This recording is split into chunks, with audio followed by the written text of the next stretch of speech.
a very good evening, ladies and gentlemen, and I welcome you all back to my channel, TR Dental DK. As you all know, my name is Dr. Tuba, and my main aim through this channel is to guide all the medical professionals and the skilled professionals who would like to consider other countries as an option to work in, acquire education, etc. So before starting the video, guys, I would like to request that if you're new to my channel or you like my content, kindly do subscribe to my channel so that new content, weekly content is available for you. So today we're actually going to talk about Portugal, but before that, guys, I'm extremely sorry. I do know that there has been a gap in the videos. Actually, I was not feeling so well, but now I'm much better, so I can resume with the content. So moving on, let's talk about the video today. We're going to talk about Portugal, and we're going to talk about how to apply for admission in Portugal, and of course after that apply for permanent residency and settle in Portugal. So before starting, let's talk about the main contents of this video that we're going to talk about, because as you all know, my content is usually, it's brief, it's to the point, but it is as much as you all would need to get admission in Portugal. So the more brief it is, the more better it is, because it is going to be very, it's going to be to the point, and it's going to be easy to understand without any confusions. So let's talk about the contents first. So first we're going to talk about the benefits of Portugal, as to why to choose Portugal in EU. So that's the first. Secondly, we're going to talk about, of course, the application openings, when is the best time to apply, how many times can you apply in a year, etc. Third, we're going to talk about the documentation and the fees. Usually the documents are more or less similar, but some documents are a little different, which we would talk about in the video. Then we're going to talk about, of course, last but not the least, how to apply, which website to go to, which link to go to, and how to apply for masters. So this is what the content would be all about today. So let's dive in. So let's talk about the benefits. Firstly, why to choose Portugal? What are the benefits of Portugal? So firstly, of course, it is in Europe, and once you are done with the education in Portugal, you can always move around anywhere in Europe, whether it's Norway, whether it's Denmark, whether it's Paris, etc. You can move anywhere in Europe to acquire a job. And as you all know, in Europe, the job sector, there is a shortage in the job sector. So of course, it's very easy to get a job in Europe in comparison to other countries such as United Kingdom or Australia, etc. So that's the first advantage. Secondly, in Portugal, there are many programs in English. So you don't actually have to study Portuguese. You can also acquire all these programs in English. So in most of the countries, of course, English is the native language or the second official language. So it's easy for everybody to apply when the programs are in English. And most importantly, I've saved the best for the last, in Portugal, there's a rule that when you apply for the permanent residency, your years of education when you were doing masters, that are added. Now, this is a huge benefit because in many countries, then it's not added. Your years of education are not added to your permanent residency years. Like, for example, if the permanent residency in Portugal you get in 4 or 5 years, and your master's was of 2 years, so that is added. And this is a huge advantage that many countries do not offer. So because of these benefits, I think it is very, it is an opportunity that everybody should avail. So these are the main benefits of Portugal. Now, coming to the second point that we had to talk about, we had to talk about the intakes.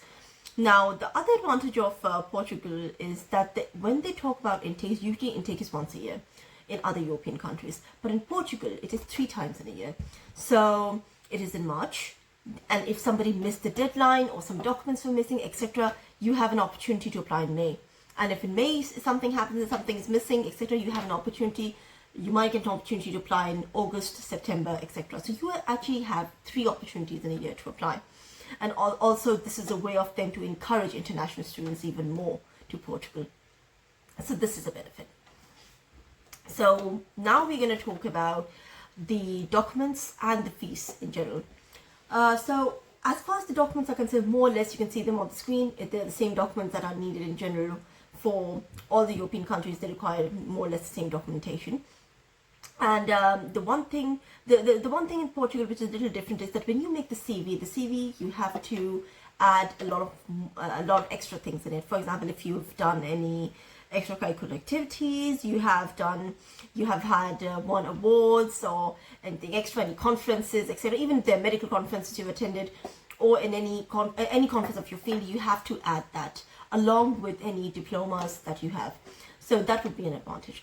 Other than that, of course, IELTS, in many of the English speaking programs, they do require IELTS.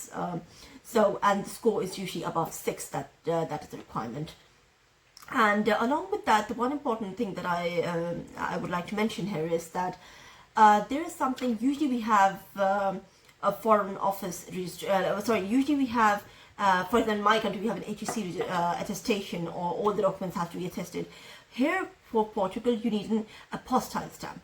Now that is actually usually from the Ministry of Foreign Affairs, but of course more information would be given of the attestation according to the program that you apply. So just be very careful, because attestations are very important for Portugal. All of your documentation has to be attested and has to have an apostille stamp.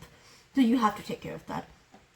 Other than that, of course, the motivation letter, your transcripts, etc. We have all talked about it previously as well, that they are prerequisite to apply for, if you want to apply for admission anywhere in Europe.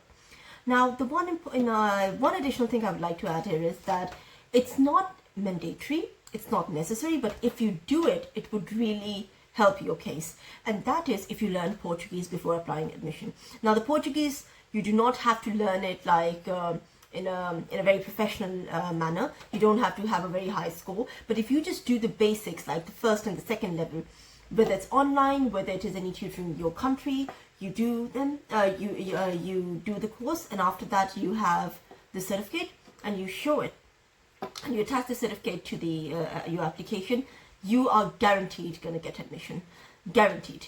Because in general also the rate of admission is very high, but if you pass Portuguese language, even if the first, second module, it will really be very beneficial for your case. So if you can do it, which is not that difficult, please do apply for it, because it will help your case.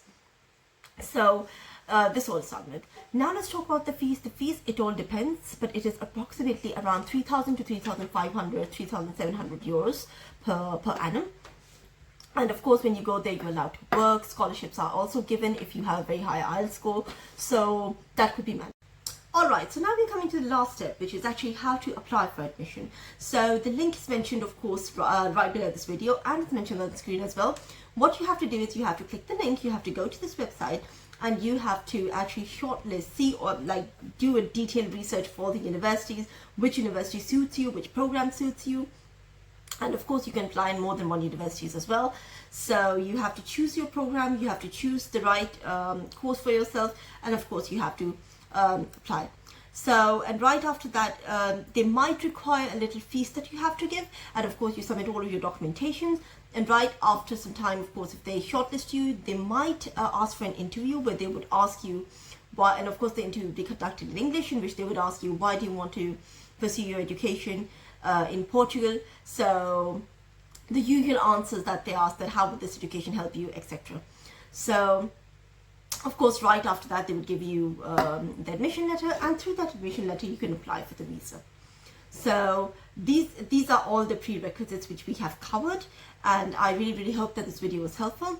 But I really think that everybody, please do give Portugal a chance, because it would, especially the PR benefits are immense, and you can get the PR very easily and in a short amount of time in comparison to the other European countries.